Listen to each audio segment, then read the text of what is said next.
आप ये क्वेश्चन देख पा रहे हैं? आप देखिए ये रेलवे का प्रीवियस ईयर क्वेश्चन है, बहुत बड़ी बड़ी लैंग्वेज है और ऑप्शन नंबर चौथा सही किया गया। मतलब कहने का ये है कि अब वो जमाना गया जब आपसे N2+3H2 पूछा जाता था, बताइए क्या हो गया, अमोनिया। अब नहीं आते। ये लैंग्वेज देखिए कितनी बड़ी बड़ी लैंग्वेज है और आपको डिटेल पता होना चाहिए क्या है। आप मेरी बात समझिए। इसी तरीके से आप ये वाला क्वेश्चन देखिए, मतलब आपको एवरीथिंग, कोई भी ऐसी चीज नहीं है जो आपको नहीं पढ़नी है। अगर आप ये चाहते हो कि इसी बार आपका एग्जाम निकल जाए तो आपको ना थोड़ा सा बाउंड्री से बाहर जाके पढ़ाई करनी पड़ेगी। वो लोग से मतलब मैं देखता हूं यूट्यूब पर अभी भी उसी तरह के सवाल यूट्यूब पे चल रहे हैं जैसा आप लोग पढ़ना चाह रहे हो, लेकिन जैसा आप पढ़ना चाह रहे हो वैसे से एग्जाम नहीं निकलेगा। मैं आज आपको इस वीडियो में केमिकल रिएक्शन का औना पौना तिकोना यानी पूरी हिस्ट्री ज्योग्राफी सब समझाने वाला हूं, क्योंकि बहुत ज्यादा डिमांड भी थी आप लोगों की कि सर केमिकल रिएक्शन एक बार समझा दो। बच्चों अगर मैं केमिकल रिएक्शन को पूरा बताऊं तो केमिकल रिएक्शन में हम लोगों को कई सारी केमिकल रिएक्शन पढ़नी होती है। लगभग ये 9 प्रकार की केमिकल रिएक्शन है जो आपको पढ़नी है। इन 9 तरह की केमिकल रिएक्शन में से 3 रिएक्शंस मैं आपको पिछले वाले वीडियो में बता चुका हूं, जिनमें से ऑक्सीकरण है, अपचयन है, रेडॉक्स है। लगभग 45,000 से 50,000 बच्चों ने उस वीडियो को देख रखा। अगर आपने नहीं देखा तो वहां पर एक लिंक आएगा रिडक्शन रिएक्शन का, ऑक्सीडेशन का, तो आप उसको क्लिक करके देख लीजिए। तकरीबन 40 से 45 मिनट का वो वीडियो ऑलरेडी है। अब मेरी बात समझो। तो आज की वीडियो में हम इन 3 रिएक्शन को छोड़ के बाकी सारी रिएक्शन देखने वाले हैं और बाकी सारी रिएक्शन से रिलेटेड क्वेश्चन देखने वाले हैं। ठीक है, शुरुआत किया जाए। एक बार सेशन को लाइक जरूर कर देना। ठीक है बच्चों, आइए। सबसे पहली रिएक्शन कौन सी होती है? तो सबसे पहली रिएक्शन जिसको बोलते हैं कॉम्बिनेशन। दूसरी रिएक्शन होती है अपघटन, तीसरी होती है कंबशन, चौथी होती है डिस्प्लेसमेंट। इसके बाद हमें अवक्षेपण समझना है, इसी का दूसरा नाम डबल डिस्प्लेसमेंट है, और लास्ट वाली रिएक्शन समझनी है क्लोर एल्काइल रिएक्शन। ये सारी रिएक्शन बहुत इंपॉर्टेंट है बच्चों। अगर मैं सबसे पहली रिएक्शन संयोजन की बात करता हूं, संयोजन का मतलब क्या होता है? सर संयोजन का मतलब होता है जोड़ना। अब क्या मतलब है बच्चों? अगर यहां पर दो अभिकारक मिलकर एक उत्पाद बना देते हैं, जैसे ए बी ने मिलकर ए बी बना दिया, यानी A+B ने मिलकर ए बी बना दिया। दो अभिकारक मिलकर अगर एक उत्पाद बनाते हैं, या फिर 3 अभिकारक मिल जाए, मतलब यह है कहने का कि 2 या 2 से अधिक अभिकारक आपस में मिलकर जब एक उत्पाद का निर्माण करते हैं, सिर्फ एक प्रोडक्ट का निर्माण होना चाहिए, तब ऐसी रिएक्शन को हम किस नाम से जानते हैं मेरे भाई? ऐसी रिएक्शन कहलाती है संयोजन अभिक्रिया, है ना। तो ये जो मैंने आपको एग्जाम्पल दिया, एकदम जनरल फॉर्म बताया, ये जनरल फॉर्म किसका है? सर ये जनरल फॉर्म हमारे संयोजन अभिक्रिया का है, संयोजन अभिक्रिया। ठीक है सर, वेरी गुड, बहुत अच्छे। इसका कोई एग्जाम्पल है आपके पास? वेरी गुड, बहुत सारे। जैसे कि पहला एग्जाम्पल जो सबसे ज्यादा पूछा जाता है, जो मैग्नीशियम रिबन होता है ना, मैग्नीशियम रिबन। जब भी कभी आप किसी भी मैग्नीशियम रिबन को ऑक्सीजन की उपस्थिति में जलाते हैं तो ध्यान रखना, हाँ जलाना, ऑक्सीजन के साथ हमेशा ध्यान रखना, कोई भी चीज जलती है तो मैग्नीशियम रिबन को जब ऑक्सीजन के साथ जलाते हैं तो मैग्नीशियम ऑक्साइड का MgO का सफेद धुआं बनता है। मैग्नीशियम ऑक्साइड का सफेद धुआं बनता है, और आप देखिए ये रिएक्शन क्या है सर? यहां पर 2 कंपोनेंट आपस में मिलकर एक नया कंपोनेंट बना है 8। ये हमारा संयोजन अभिक्रिया है। सफेद पाउडर बनाएंगे। अरे हाइड्रोजन ऑक्सीजन ने मिलकर पानी बना लिया। अब आप खुद मुझे बताओ, अगर यहां पे 2H2 लेते हैं और O2 लेते हैं और इन दोनों ने आपस में मिलकर क्या बना लिया सर? पानी बना लिया। ये भी कैसी रिएक्शन है सर? ये भी हमारी संयोजन अभिक्रिया कॉम्बिनेशन है। कार्बन ने ऑक्सीजन के साथ दहन करके CO2 गैस बना लिया। यह भी बताइए कैसी रिएक्शन होती है सर? इसे भी हम लोग कॉम्बिनेशन रिएक्शन कहते हैं। फिर आगे देखिए, हाइड्रोजन और क्लोरीन बच्चों H2 और इसके अलावा क्लोरीन Cl2, इन दोनों ने मिलकर बताइए क्या बना लिया? 2HCl बना लिया। तो यह भी हमारी कौन सी रिएक्शन होती है? कॉम्बिनेशन रिएक्शन होती है। तो अर्थ कहने का क्या है सर? अर्थ यह है कि जब 2 या 2 से अधिक पदार्थ आपस में मिलकर एक नया पदार्थ का निर्माण कर लेते हैं सर, वो हमारी कौन सी रिएक्शन बन जाती है? कॉम्बिनेशन। और भी एग्जाम्पल है, ऐसा नहीं है कि मेरे पास एग्जाम्पल की कमी है। आप लिखना चाहें तो ढेरों एग्जाम्पल लिख सकते हैं, मेरे पास एग्जाम्पल बहुत सारे, है ना। अगला एग्जाम्पल हो सकता है कि हमारे पास जो आपका नाइट्रोजन है, हाइड्रोजन है, इसने भी आपस में मिलकर अमोनिया का फॉर्मेशन कर लिया। यह भी बताइए हमारी कौन सी रिएक्शन मानी जाएगी? कॉम्बिनेशन रिएक्शन मानी जाएगी। ये सारे एग्जाम्पल हमारे बताइए किसके हैं? कॉम्बिनेशन रिएक्शन के। ओके, और भी सुनो, जैसे कि चूने का पानी, चलो वो मैं अभी आगे चलते उसमें बताऊंगा अपघटन में। तो ये सारी रिएक्शन हमारी संयोजन अभिक्रिया है। तो पहली वाली रिएक्शन आई थिंक आपको समझ में आ रही होगी। दूसरी है अपघटन। अपघटन का मतलब क्या होता है सर अपघटन का मतलब होता है टूटना। टूटना क्या मतलब है सर? मतलब ये है कि जैसे कि मान लीजिए अगर कोई ए बी कंपोनेंट इसको गर्म करने के बाद यह हमारा ए और बी में टूट गया है, ए और बी अलग अलग हो गया, इसे अपघटन कहते हैं। या फिर हो सकता है कि कोई कंपोनेंट हमारा ए बी सी हो और गर्म करने के बाद वो 3 अलग अलग कंपोनेंट में टूट जाए, ये भी हमारी कौन सी रिएक्शन कहलाती है? अपघटन। इसको भी अपघटन कहते हैं, है ना। ये एकदम जनरल फॉर्म है। ये भी कौन सी रिएक्शन है सर? ये भी हमारी अपघटन है। अब अपघटन रिएक्शन के ढेरों एग्जाम्पल हो सकते हैं, मैं एक एक करके आपको सारे एग्जाम्पल देता हूं। जैसे कि आप सबसे पहले तो ये वाले एग्जाम्पल देखिए, यहां पर मैंने अपघटन का जनरल फॉर्म बता दिया। बच्चों जब भी कभी आप अपघटन की बात करते हैं तो अपघटन रिएक्शन 3 तरह की होती है। भाई आप लोगों को अपघटन में हीट देनी है। क्या देनी है? हीट। ये हीट 3 तरह से आ सकती है, ये ऊष्मा 3 तरह से आ सकती है। या तो आप लोग इसमें हीट दे दे, गर्म करने का मतलब हीट दे दे, थर्मल डिकम्पोजिशन हो सकता है ना। तो थर्मल डिकम्पोजिशन रिएक्शन के नाम से जाना जाता है इसको। तो या तो इसमें थर्मल डिकम्पोजिशन हो सकता है जिसे आप लोग बोलते हैं ऊष्मीय अपघटन, या फिर ताप अपघटन के नाम से जानते हैं, पहला तरीका। दूसरा तरीका हो सकता है कि आप इसमें जो है विद्युत दे दे, इलेक्ट्रिक दे दे, तो आप इसको कई बार जो है इलेक्ट्रिक डिकम्पोजिशन के नाम से जानते हैं। बच्चों इलेक्ट्रिक डिकम्पोजिशन का नाम क्या मतलब क्या होता है सर? इसका मतलब होता है वैद्युत अपघटन। आप इसको वैद्युत सप्लाई करके हीट दे रहे हैं। हाँ, वैद्युत सप्लाई करके भी हीट दी जा सकती है, H बराबर I² × R × T से। और तीसरा जो अपघटन होता है वो हमारा बताइए कैसा अपघटन होता है सर? तीसरे अपघटन को बोलते हैं फोटो डिकम्पोजिशन। फोटो, ये जो वर्ड है फोटो, ये जब भी कभी लगा होता है तो इसका मतलब होता है प्रकाश। इसीलिए ध्यान रखना ये हमारा कौन सा अपघटन होता है? प्रकाशीय अपघटन होता है। तो टूटना 3 तरह से हो सकता है, थर्मल डिकम्पोजिशन हो सकता है, इलेक्ट्रिक डिकम्पोजिशन हो सकता है, फोटो डिकम्पोजिशन हो सकता है। ठीक है, तो मैंने जो एग्जाम्पल लिखे हैं ना, ये एग्जाम्पल सबके हैं। लाइन से मैं बताऊंगा सारे एग्जाम्पल क्या है। जैसे कि पहला एग्जाम्पल क्या लिखा है? कैल्शियम कार्बोनेट को गर्म करना। तो आप ये बताओ जरा, अगर मेरे पास कैल्शियम कार्बोनेट है CaCO3 है, अगर आप इसको गर्म कर दोगे तो आप बताइए क्या बन जाएगा? कैल्शियम ऑक्साइड बन जाएगा, और प्लस बताइए क्या बन जाएगा? CO2। देखो वर्ड नहीं हुआ। तो आपने जब कैल्शियम कार्बोनेट को गर्म किया तो कैल्शियम ऑक्साइड और CO2 बन गया। एक्चुअली में इसमें होता क्या है कि इसमें ना हीट देनी होती है, इसीलिए ध्यान रखना इसको आप कौन सा अपघटन कहते हो? ये हमारा ऊष्मीय अपघटन में आता है, थर्मल डिकम्पोजिशन, हीट आता है ना। आइए इसके बाद अगला। बच्चों अगला डिकम्पोजिशन, ये सारी रिएक्शन बहुत इंपॉर्टेंट है, ये सारी रिएक्शन बहुत इंपॉर्टेंट है। फेरस सल्फेट को गर्म करना। फेरस सल्फेट यानी FeSO4। जब मेरे भाई FeSO4 गर्म होता है तो ध्यान रखना हमारा Fe2O3 बनता है। जब आपने FeSO4 को गर्म किया तो क्या बना? Fe2O3। Fe2O3 बना। साथ साथ 2 तरह की गैसें और रिलीज होती है, उनमें से एक गैस का बताइए नाम क्या है?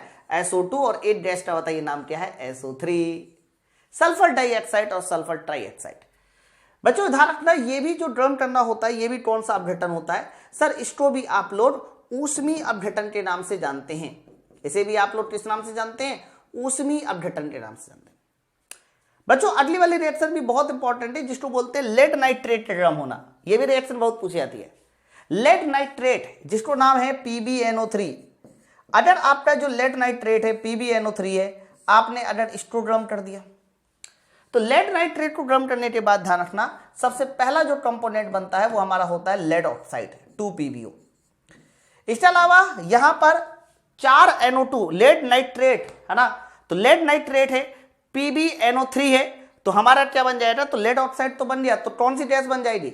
NO2 गैस बन जाएगी। NO2 गैस के साथ साथ हमारा O2 गैस भी आएगी, है ना। चेक कीजिए, तो यह हमारा 2NO2, कुछ मिस्टेक हो रही है, लेड नाइट्रेट PbNO3 का होल ट्वाइस। यह देखो मिस्टेक हो जाती, लेड की संयोजकता 2 होती है, लेड की संयोजकता क्या होती है? 2 होती है, तो PbNO3 का होल ट्वाइस हो रहा ना। तो जब आप इसको गर्म करोगे तो पहला जो कंपोनेंट बनेगा वो 2PbO बनेगा, और NO2 हमारा ये NO3 4NO2 की गैस निकालेगा, और साथ साथ हमारी O2 गैस निकलेगी। क्योंकि पढ़ाते पढ़ाते तो मुझे पूरी रिएक्शन ही याद हो रही ना। तो बच्चों ये रिएक्शन एकदम बैलेंस है। तो ये भी अपघटन कैसा अपघटन होता है सर? ये भी अपघटन हमारा ऊष्मीय अपघटन होता है। ये तीनों रिएक्शन ऊपर की बहुत इंपॉर्टेंट है। इसके बाद अगला रिएक्शन आती है सिल्वर क्लोराइड को गर्म करना। ये बहुत इंपॉर्टेंट है बच्चों। जब जब हम लोग सिल्वर क्लोराइड को गर्म करेंगे, अगर आपने यहां पर AgCl को गर्म किया, लेकिन AgCl का जो गर्म होना होता है ना, वो प्रकाश में होता है, और जब ये प्रकाश में गर्म किया जाता है तो सिल्वर अलग हो जाता है, और ध्यान रखना हमारी क्लोरीन गैस अलग हो जाती है। तो ये भी तो टूट रहा है ना, इसको भी आप अपघटन के नाम से जानते हैं। लेकिन ये कौन सा अपघटन कहलाता है? ये तुम्हारा कहलाता है प्रकाशीय अपघटन।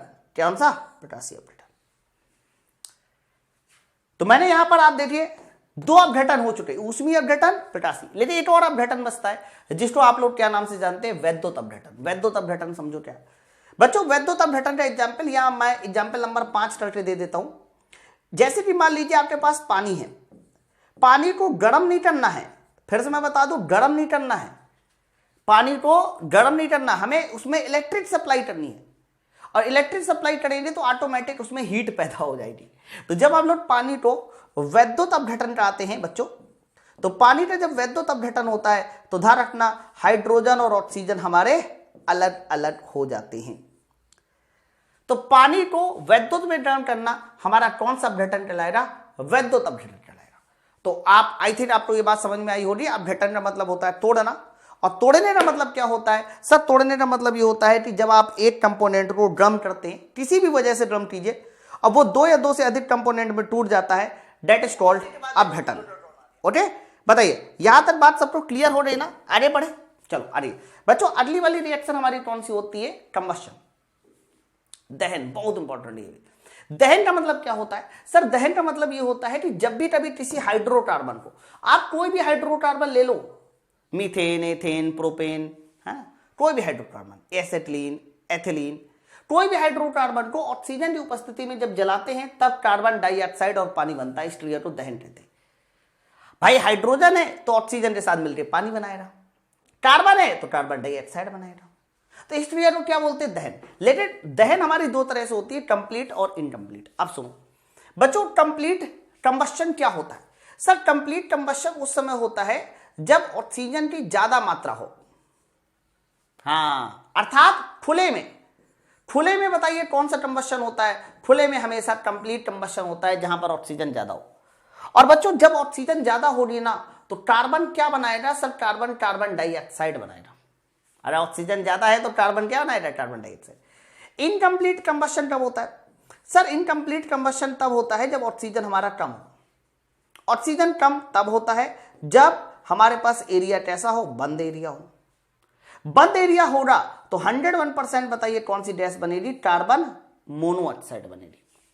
इसलिए बोला करते हैं कि कभी भी बंद कमरे में आग नहीं जलानी चाहिए। अगर आप बंद कमरे में आग जलाते हो तो वहां ऑक्सीजन कम होगा, कार्बन मोनोऑक्साइड गैस बनेगा, और तुम्हें कार्बन मोनोऑक्साइड सबसे ज्यादा नुकसान करती है।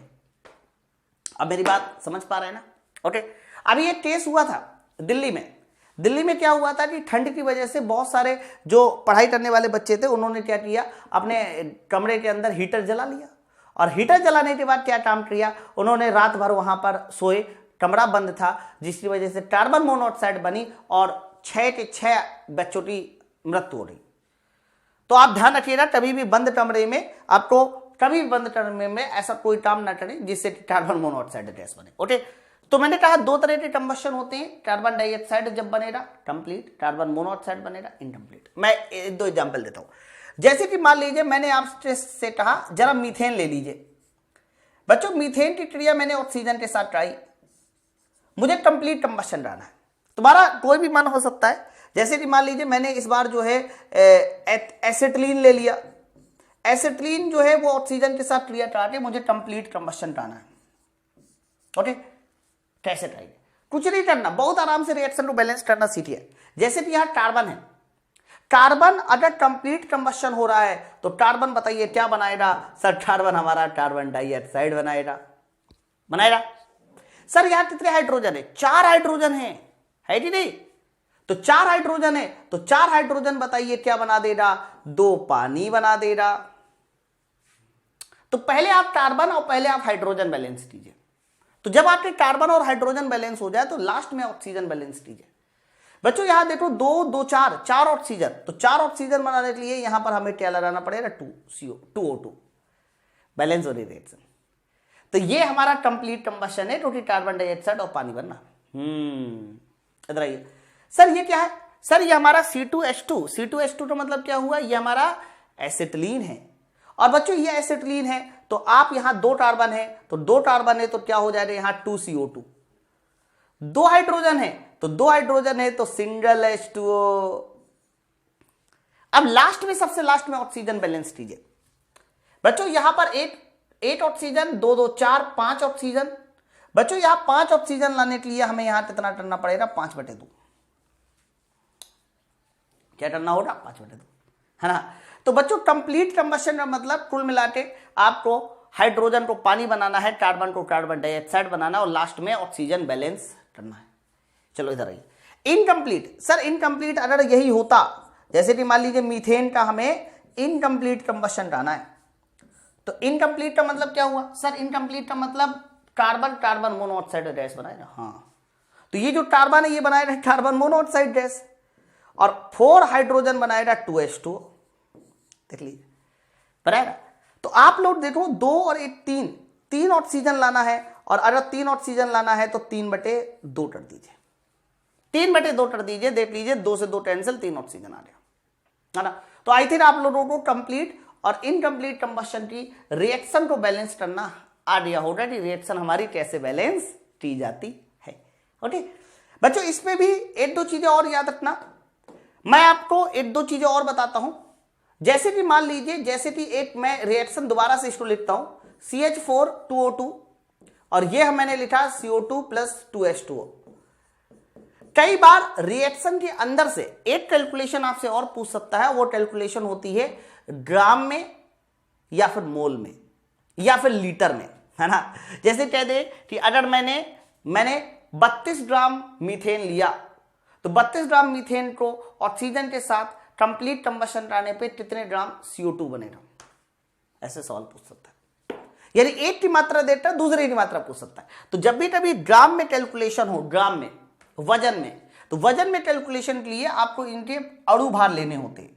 तो मीथेन का अणु भार होता है 16, मतलब 16 ग्राम मीथेन जब 64 ग्राम ऑक्सीजन के साथ क्रिया करेगी, 16 ग्राम मीथेन 64 ग्राम ऑक्सीजन के साथ क्रिया करेगी, तो 44 ग्राम CO2 बनेगा, और 18 दूनी 36 ग्राम पानी बनेगा।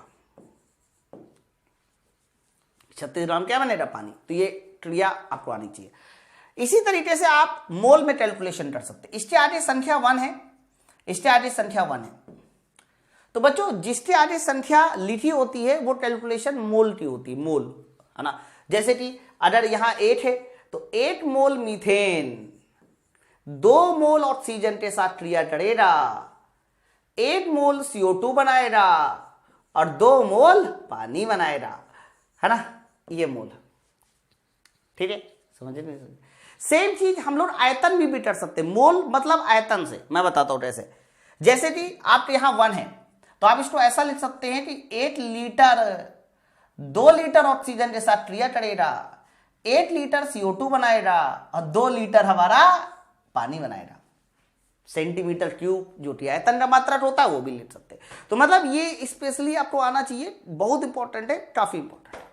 ओके चलो, तो तीसरी रिएक्शन हमारी कंबशन खत्म हो जाती है। चौथी रिएक्शन सबसे ज्यादा इंपॉर्टेंट, इसी टेस्ट क्वेश्चन सबसे ज्यादा पूछे भी जाते हैं, जिसका नाम है डिस्प्लेसमेंट रिएक्शन, विस्थापन अभिक्रिया। बच्चों अगर मैं विस्थापन अभिक्रिया की बात करता हूं तो क्या होता है विस्थापन, उसको सुनो।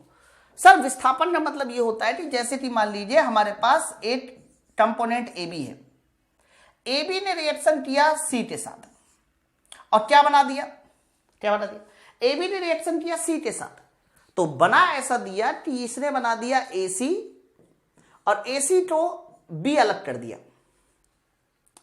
बच्चों जब भी कभी इस फॉर्म की कोई रिएक्शन दिखाई दे, समझ जाना वो हमारी विस्थापन अभिक्रिया है। विस्थापन अभिक्रिया होने के लिए रिएक्टिविटी देखनी पड़ती है, किसकी ज्यादा किसकी कम, है ना। तो जरा गौर से देखिए, विस्थापन अभिक्रिया में हुआ क्या, विस्थापन अभिक्रिया में जहां पर पहले बी ए का पति था वहां पर देखो सी आ गया। ये देखिए जरा गौर से देखिए फिर से, मतलब बी ने अपनी पोजीशन चेंज कर ली, बी बाहर चला गया और देखो सी हमारा अंदर आ गया। सुन रहे नहीं सुन रहे? बी बाहर चला गया और सी हमारा अंदर आ गया। अरे सी अंदर आ गया ना, तो अगर सी ने बी को हटा दिया, ऐसे ही बोले थे ना, सी ने बी को डिस्प्लेस कर दिया, सी ने बी को हटा दिया, तो जब सी ने बी को हटा दिया है, सी ने बी को हटा दिया, तो इसका अर्थ यह हुआ कि सी की रिएक्टिविटी बी से ज्यादा है। ये लिखना सीख लीजिए, ये लिखना आना चाहिए सबको। जानबूझ के तुम्हें कंफ्यूज करेगा, सी की रिएक्टिविटी ए से ज्यादा है, सी की रिएक्टिविटी बी से ज्यादा है, बी की कम है, ऐसे कई सारे बनेंगे, है ना। मैं एक और एग्जांपल देता हूं, जैसे कि मान लीजिए मैंने लिखा कहीं पर ए एक्स प्लस वाई, इसने बना दिया तो मैं ए या एक्स वाई और एक्स वाई के साथ जो है ए अलग हो गया, ऐसे लिखा। तो आप बताओ क्या बोलोगे, आप बताइए क्या बोलोगे, किसकी रिएक्टिविटी क्या है ना। तो एक तो रिएक्शन हो रही, तो किसी एक की रिएक्टिविटी ज्यादा हो रही, दूसरे कम।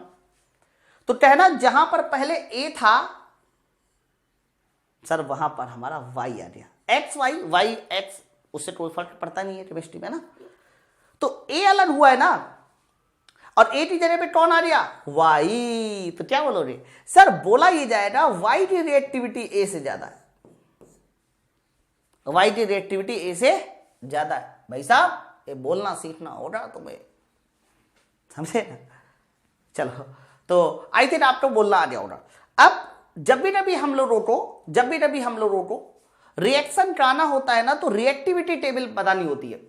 वैसे रिएक्टिविटी टेबल में क्या है सर, रिएक्टिविटी टेबल में बस इतना करते हैं कि जितने भी हमारे मटेरियल है उनमें से किसकी रिएक्टिविटी ज्यादा है, किसकी रिएक्टिविटी कम है, बस यही देखते हैं, है ना। वो याद करना पड़ेगा आपको, वो उसके अलावा कोई ऑप्शन नहीं। लेकिन भाई याद करने की कोशिश करता हूं कि रिएक्टिविटी टेबल आपको याद कैसे करनी है।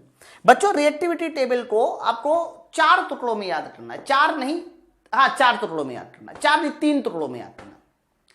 3 टुकड़ों में सबसे पहले मैं ऊपर वाला टुकड़ा आपको बताता हूं। ऊपर वाले टुकड़े में ध्यान रखना, सबसे ज्यादा रिएक्टिविटी होती है पोटेशियम की। पोटेशियम से कम रिएक्टिविटी होती है सोडियम की। पहले 19 फिर सोडियम। सोडियम से कम रिएक्टिविटी होती है कैल्शियम की। मतलब पहले 19 में थे, 19 के बाद 11 सोडियम में आए, फिर कैल्शियम में रहे। और कैल्शियम से कम रिएक्टिविटी किसकी होती है, मैग्नीशियम की, फिर हमारे एल्यूमिनियम की, है ना। पहले आप ये एक टुकड़ा याद कर लो। बताइए ये वाला टुकड़ा सबको याद हो गया, किसी तरह की कोई दिक्कत हो तो पूछ लो, है ना। तो बच्चों ये एक टुकड़ा याद कर लिया, फिर इसके बाद नीचे वाला टुकड़ा याद करना है, सबसे नीचे वाले टुकड़े में ध्यान रखना है हाइड्रोजन से कम रिएक्टिविटी होती है कॉपर की, कॉपर से कम रिएक्टिविटी होती है Hg की, Hg से कम रिएक्टिविटी होती है सिल्वर से कम रिएक्टिविटी होती है गोल्ड की, और गोल्ड से भी कम रिएक्टिविटी होती है प्लेटिनम की। हाँ शुरुआत नीचे वाले में हाइड्रोजन से कीजिए, हाइड्रोजन उससे कम कॉपर, उससे कम Hg, उससे कम Ag, फिर Au और नीचे गोल्ड, है ना। Hg Cu और Ag के बीच में आता है, इस बात को ध्यान रखना। अब बीच वाला पोर्शन और बचा, बीच वाले पोर्शन को आपको अलग याद करना है, इस बात को ध्यान रखना। बीच वाले पोर्शन में हम देखो एल्यूमिनियम तक पहुंच चुके थे। एल्यूमिनियम के बाद आपको याद करना है जिंक, और जिंक के बाद आपको क्या याद करना है, Fe के बाद क्या याद करना है, Sn, और Sn के बाद क्या याद करना है, लेड। और ये इससे नीचे मिला दीजिएगा ऐसे, इधर। सिर्फ और सिर्फ इतने कंपाउंडों की ही आप रिएक्टिविटी टेबल याद करोगे बस। बहुत सारे और भी मटेरियल होते हैं, लेकिन उनका कभी आज तक पूछा नहीं जाएगा, है ना, और उनमें आपको जाना भी नहीं है। अगर आप चले रहे तो आप कभी रिएक्टिविटी टेबल को पूरा याद ही नहीं कर पाओगे, आप लोग के लेवल में इससे काम चल जाएगा।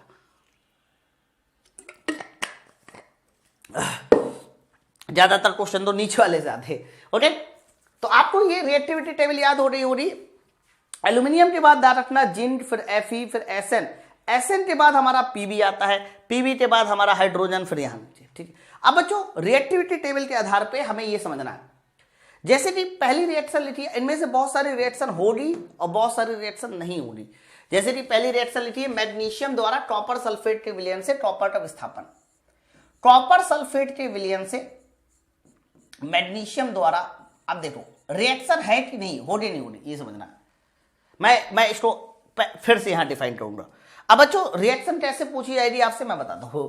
जैसे कि मान लीजिए तुमसे कहा कॉपर सल्फेट और इधर लिख दिया यहां पर एल्यूमिनियम, या एल्यूमिनियम लिखा मान लीजिए लिख दिया कैल्शियम, तो तुमसे पूछेगा बताइए ये रिएक्शन पॉसिबल है या नहीं। तो बच्चों रिएक्शन को होने के लिए कैल्शियम की जो रिएक्टिविटी है वो कॉपर से ज्यादा होना चाहिए। तो कैल्शियम की रिएक्टिविटी कॉपर से ज्यादा होना चाहिए। तो देखो कैल्शियम कहां है, कॉपर कहां है, कैल्शियम ये है मेरे दोस्त, कॉपर ये, तो कैल्शियम की रिएक्टिविटी तो ज्यादा है। तो कैल्शियम की ज्यादा है तो 101% रिएक्शन हो रही, मतलब कैल्शियम सल्फेट बनेगा और कॉपर हमारा डिस्प्लेस हो जाएगा। ओके, अर्थात ये रिएक्शन होगी। सर इसी तरीके से अगर मैं मान लीजिए मैग्नीशियम सल्फेट ले लेता और Fe ले लेता, अब आप बताओ ये रिएक्शन पॉसिबल है या नहीं। अब ये रिएक्शन पॉसिबल है या नहीं तो तुम्हें देखना पड़ेगा। देखो मैग्नीशियम ये रहा और Fe तुम्हारा ये रहा। बच्चों रिएक्शन होने के लिए Fe की रिएक्टिविटी ज्यादा होनी चाहिए, लेकिन Fe नीचे है तो Fe की रिएक्टिविटी कम है। तो मेरे भाई अगर Fe की रिएक्टिविटी कम है तो आप इसे क्या बोलोगे, सर Fe की रिएक्टिविटी कम है तो आप इसको बोलोगे नो रिएक्शन, कोई रिएक्शन नहीं, है ना। तो कैसे हमें बोलना है नो रिएक्शन, कैसे बोलना है कि रिएक्शन पॉसिबल है, वो आप सीख लीजिए, ठीक है। चलो और आगे अब मैं यहां पर बताता हूं। जैसे कि पहला एग्जाम्पल लिखा है मैग्नीशियम सल्फेट द्वारा, मैग्नीशियम द्वारा कॉपर सल्फेट के विलयन से कॉपर का विस्थापन। दूसरा देखिए आयरन द्वारा कॉपर सल्फेट के विलयन से कॉपर का विस्थापन। देखते हैं हो रहा नहीं हो रहा। जिंक सल्फेट की क्रिया कॉपर से कराना। ओके, तो जिंक सल्फेट की क्रिया हमने इसके साथ करा दी, कॉपर के साथ करा दी। देखते रिएक्शन पॉसिबल है या नहीं। सल्फ्यूरिक अम्ल की क्रिया कॉपर से कराना है, सल्फ्यूरिक अम्ल मतलब H2SO4, इसकी क्रिया हमने किसके साथ करा दी, कॉपर के साथ करा दी। तो तुम्हें यह देखना है कि रिएक्शन पॉसिबल है या नहीं, है ना। जैसे कि पहली वाली रिएक्शन में साफ साफ पता चल रहा है भैया, साफ साफ पता चल रहा है कि मैग्नीशियम की जो रिएक्टिविटी होती है वो तुम्हारे कॉपर से ज्यादा। मैग्नीशियम ऊपर होता है तो क्या हो जाएगा, मैग्नीशियम सल्फेट और प्लस कॉपर अलग हो जाएगा। Fe की रिएक्टिविटी कॉपर से ज्यादा होती है, इसीलिए Fe sulphate ferrous sulphate plus copper अलग हो जाएगा। बच्चों कॉपर की रिएक्टिविटी जिंक से कम होती है। हाँ, तो कॉपर की रिएक्टिविटी अगर जिंक से कम है, कॉपर की कम है तो रिएक्शन नहीं हो रही। यहां पर कॉपर की रिएक्टिविटी क्या है, कम है, तो नो रिएक्शन, नो रिएक्शन। और बच्चों इधर देखिए H2SO4 और प्लस कॉपर, तो कॉपर की रिएक्टिविटी तो हाइड्रोजन से भी कम है। ये देखो कॉपर की रिएक्टिविटी हाइड्रोजन से कम है। तो जब कॉपर की कम है तो यहां पर भी बताइए क्या बोलना है, सर यहां पर भी आपको बोलना है नो रिएक्शन, यानी अभी भी किसी तरह की कोई रिएक्शन नहीं हो रही, ठीक है। तो आई थिंक आप लोगों को ये बात समझ में आ रही होगी कि कब कैसी रिएक्शन करनी है। इस तरह की रिएक्शन का नाम होता है अपघटन, अपघटन क्या है, डिस्प्लेसमेंट। डिस्प्लेसमेंट का मतलब होता है कि एक ने दूसरे को डिस्प्लेस कर दिया, दैट इज कॉल्ड हमारी डिस्प्लेसमेंट रिएक्शन। आगे बढ़ते नेक्स्ट। बच्चों अगली रिएक्शन है, काफी ज्यादा इंपॉर्टेंट है, इसके भी क्वेश्चन बहुत पूछे जाते हैं। कि बोला जा रहा है chlor alkyl reaction. Sir chlor alkyl reaction क्या होती है, समझो बात को। ये सोडियम हाइड्रोक्साइड बनाने की विधि है, सुनो ध्यान से। जैसे कि मान लीजिए हमने नमक का सोल्यूशन ले लिया, नमक का सोल्यूशन का मतलब है NaCl और पानी। हमने देखो NaCl और पानी का मिश्रण ले लिया। हालांकि NaCl और पानी के मिश्रण को कई बार हम लोग एक नाम से जाना जाता है, इसको हम लोग बोलते हैं ब्राइन सोल्यूशन। आपको कई बार पूछा भी जाएगा कि ब्राइन सोल्यूशन किसको बोलते हैं, ब्राइन सोल्यूशन NaCl और पानी के मिश्रण को बोलते हैं। तो जब आप लोग इसको विद्युत अपघटन कराते हैं, मतलब विद्युत अपघटन ना बोलिए आप, इसको बोलिए कि इसको हम लोग इलेक्ट्रिक सप्लाई करते हैं। क्या करते हैं, इलेक्ट्रिक सप्लाई करते हैं। तो जब इन दोनों में इलेक्ट्रिक सप्लाई की जाती है, कहने का मतलब कैथोड और एनोड लगाकर हम लोग धारा प्रोवाइड करते हैं। तो ध्यान रखना सबसे पहला जो कंपाउंड बनता है वो हमारा होता है सोडियम हाइड्रोक्साइड 2NaOH। 2NaOH के साथ साथ ध्यान रखना हमारे पास 8 हाइड्रोजन गैस भी रिलीज होती है और 8 हमारी क्लोरीन गैस भी बनती है। लेकिन तुमसे कई बार ये भी क्वेश्चन आता है, ये कंपाउंड्स बनते हैं कि कहां पर कौन सी चीजें होती हैं, उनको मैं आपको थोड़ा बताता हूं, बहुत ध्यान से सुनो। ये हमारा एक तरह का कैसा सेल है, ये हमारा विद्युत अपघटनी सेल है। बच्चों विद्युत अपघटनी सेल वो होता है जिसमें एनोड हमारा पॉजिटिव होता है और कैथोड हमारा नेगेटिव, इसे इसलिए विद्युत अपघटनी सेल बोलते हैं। बच्चों आपको मैं बता दूं, ये जो Cl है ये Cl माइनस के फॉर्म में हो रहा, हाइड्रोजन H प्लस के फॉर्म में हो रहा। अच्छा सोचिए H प्लस प्लस वाला किसकी ओर जाता है, माइनस वाले की ओर, प्लस वाला माइनस वाले, प्लस वाला माइनस वाले की ओर जाता है। तो हाइड्रोजन बताइए कहां जाएगा, सर हाइड्रोजन माइनस वाले की ओर जाएगा, यानी हाइड्रोजन गैस आपकी मिलेगी कैथोड पर, hydrogen gas cathode. Cl minus minus वाला प्लस वाले की ओर जाएगा, तो क्लोरीन गैस कहां मिलेगी, सर क्लोरीन गैस मिलेगी हमें एनोड पर। तो तुमसे सबसे पहला सवाल ये पूछा जाएगा कि क्लोर अल्काइल रिएक्शन में कंपाउंड्स कौन कौन से बनते हैं, और ये जो गैस बनती है ये गैस हमारी कौन सी एनोड पर बनती है, कौन सी हमारी कैथोड पर बनती है। ओके, आप देखिए ये जो क्लोरीन गैस ये कहां बन रही है, देखिए एनोड पे बन रही क्लोरीन गैस, कैथोड पे बन रही हाइड्रोजन गैस। ठीक है, चलो तो क्लोर अल्काइल रिएक्शन से इतना ही पूछा जाएगा। अवक्षेपण रिएक्शन, बच्चों अवक्षेपण रिएक्शन ना एक तरह की डबल डिस्प्लेसमेंट रिएक्शन होती है। अवक्षेपण रिएक्शन का जनरल फॉर्मूला ये होता है AB plus CD equal to AC plus BD। देखिए आपने और से देखा AB प्लस CD बना दिया AC, इसका मतलब पता है क्या, B और D एक दूसरे को डिस्प्लेस कर दिया, B और D ने देखिए एक दूसरे को क्या कर दिया, डिस्प्लेस कर दिया। तो ये जो रिएक्शन होती है इसी को आप लोग एक तो अवक्षेपण रिएक्शन के नाम से जानते हैं, और इसी का एक दूसरा नाम भी होता है, ये हमारी कहलाती है double displacement reaction. Double displacement reaction, ये दोनों नाम मेरे दोस्त इसी के हैं, कंफ्यूज बिल्कुल नहीं हूं ना।